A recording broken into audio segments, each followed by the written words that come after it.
ورحمه الله وبركاته. ازيك يا حبايبي، عاملين ايه؟ ندخل في الموضوع على طول علشان الليسن مش هياخد مننا على دقيقتين 3 كده 4 ولسه جيت ستارتد. والليسن بيتكلم عن associative property وهو ريليتد بالليسن اللي فات جدا جدا، عشان هو property من البروبرتيز بتاع المالتيبليكيشن. فلو انت ما خدتش الليسن اللي فات فلازم تروح له ضروري، لان احنا المالتيبليكيشن عندنا 4 بروبرتيز. احنا خدنا الليسن اللي فات الكوميوتيتيف بروبرتي، خدنا المالتيبليكيتيف ايدنتيتي، وخدنا الزيرو بروبرتي، والنهارده بناخد الاسوشيتيف بروبرتي. ده تكملتهم يعني، بس هو الكتاب فاصلهم عن بعض. فبيقول لي 3 باي 2 باي 5. فلو انا اديتك الاوبريشن دي وقلت لك 3 باي 2 باي 5 هتحلها لي ازاي؟ ففي ستودنتس عندي واقف، وفي ستودنتس تاني، وقال ستودنت تاني وقال لي كل واحد قلت له كل واحد يحل بواي. في حد قال لي بص يا مس، انا هعمل 3 باي 2 هتطلع كام؟ تطلع 6. وبعد كده ال6 اللي طلعت دي اعمل لها باي 5، يبقى 6 باي 5 equal 30. راح الستودنت التاني قال لي لا انا يا ميس ما بحبش الواي دي. قلت له ليه؟ قال لي عشان انا بصراحه بحب تيبل 5، فانا هعمل 2 باي 5 الاول تطلع ب 10، واللي يطلع اعمل له باي 3، يبقى انا كده عملت 10 باي 3 equal 30. فالستودنت التاني باصص له كده قال له يعني يا سلام، طب ما هي طلعت 30 زيي. فقال لي يا ميس بقى مين الصح؟ رحت انا بصت لهم هما الاثنين وقلت لهم انتوا الاثنين صح. ليه؟ لان انتوا الاثنين كل واحد حلها بطريقه. في حد حط البراكت على 3 باي 2 طلعها ب 6، وبعد كده راح اعمل لها باي 5 طلعت 30. والطالب التاني قال لي لا انا هعمل 3 باي 2 باي 5 بس هحط البراكت على 2 باي 5، وانتي عارفه يا ميس ان احنا بنحل البراكت الاول. 2 باي 5 equal 10، اعمل لها باي 3 برضو هتطلع كام؟ 30. ومن هنا انا كميس آية بقول لكم ان 3 باي 2 باي 5 والبراكتس على 3 باي 2 هي equals 3 باي 2 باي 5، ولكن البراكتس على 2 باي 5.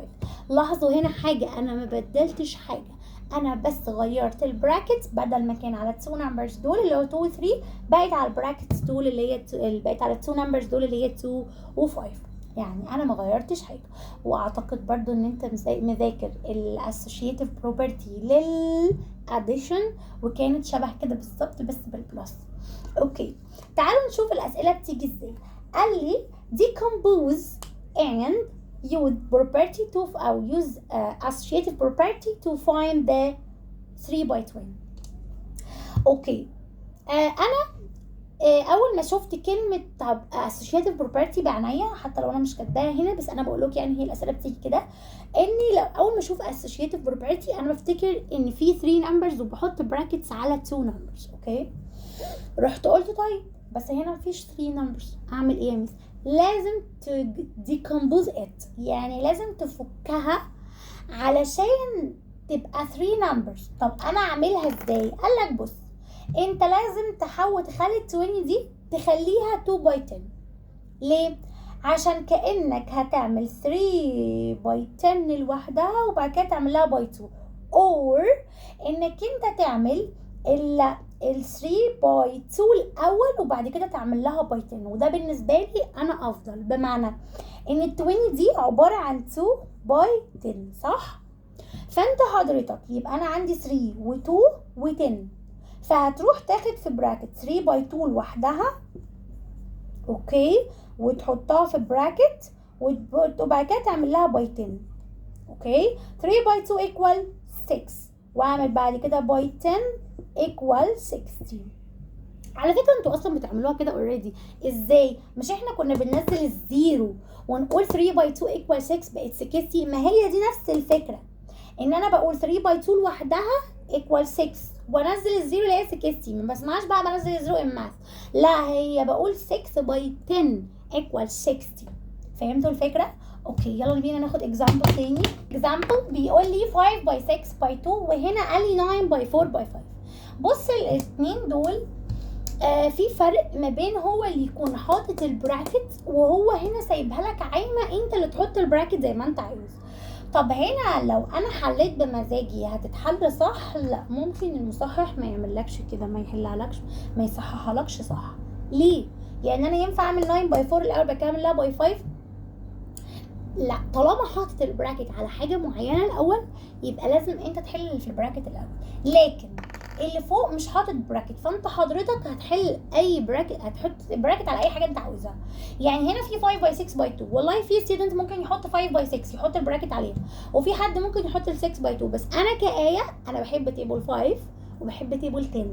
ده مبدئيا، يعني اول ما بشوف 5 باي حاجه بحبها، واول ما اشوف 10 باي حاجه بحبها بلزق فيها واحط عليها براكت. فهنا في 5 باي 6 يبقى نحط براكت على 5 باي 6 الافضل، بس اي حاجه تنفع عادي، واروح على 5 باي 6 equal 30، وبعد كده اعمل باي 2 equal، بس كده خلصت على فكره. بعد كده 30 باي 2 الزيرو هتنزل زي ما اتفقنا، و3 باي 2 equal 6.